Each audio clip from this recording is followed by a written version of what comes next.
Bonjour, voici une nouvelle vidéo sur le passage de paramètres par valeur et par adresse. On avait vu dans les précédentes vidéos que le type entier était d'office passé par valeur.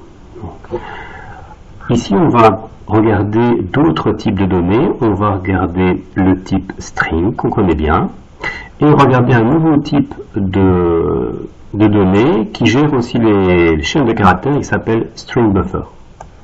Alors, on va d'abord regarder le type string. Donc, j'ai défini ici une variable strMessage qui est initialisée à bonjour. Et je suis dans le main ici. Et dans le main, je vais appeler une procédure qui s'appelle modifyString. Et je vais lui passer comme paramètre cette variable strMessage. Et je vais regarder ici ce qui se passe dans cette procédure. Où on passe la variable strMessage qui s'appelle ici message. Et bien simplement, on va changer le contenu et on va ajouter et au revoir. Donc puisqu'il y a bonjour initialisé, eh bien ça devrait produire comme résultat bonjour et au revoir. Donc chaque fois, il y a un système outPrintln qui affiche le contenu avant modification, après modification, avant appel de la procédure, après appel de la procédure. Alors on va regarder ce que ça donne. Donc là ici je suis dans le main. Forcément, elle est initialisée à bonjour, donc on retrouve bonjour ici.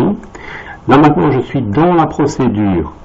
Eh bien, avant la modification, bonjour a été passé, donc on retrouve logiquement bonjour. Après la concaténation, après le concat, on trouve bonjour et au revoir. Et ce qui est le plus intéressant ici, c'est de voir que, alors que dans la procédure modifyString, le paramètre strMessage a été modifié, et bien quand on revient dans le main à ce niveau-ci, on voit que la modification a été perdue, puisqu'on retrouve bonjour dans strMessage.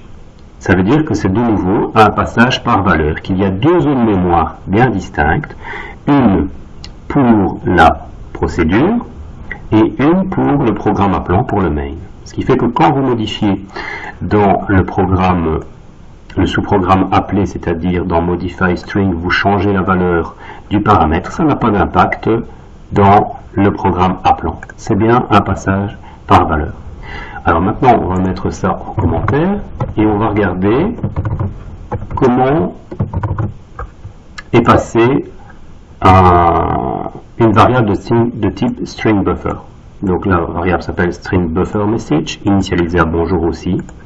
Et j'ai créé le même genre de procédure, modify string buffer, où simplement, eh bien, on va changer le contenu, on va lui ajouter et au revoir. Vous remarquez que la méthode s'appelle différemment, elle s'appelle .append, alors que pour les strings, elle s'appelle .concat, mais ça fait exactement la même chose.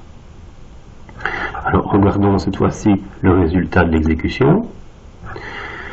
Alors, on retrouve les mêmes choses que précédemment. Bonjour dans le main, bonjour dans la procédure, bonjour et au revoir après le append. Et puis, ce qui est intéressant ici, c'est que quand je reviens dans le main et que je demande de réafficher le contenu de string buffer message, je vois que la modification qui a été opérée dans la procédure a été impactée dans la variable str buffer message du main.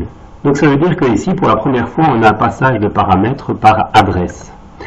Le programme appelant et le programme appelé utilisent exactement la même zone mémoire, ce qui fait que si vous modifiez le contenu dans la procédure, eh bien, ça aura un impact forcément dans le programme appelant.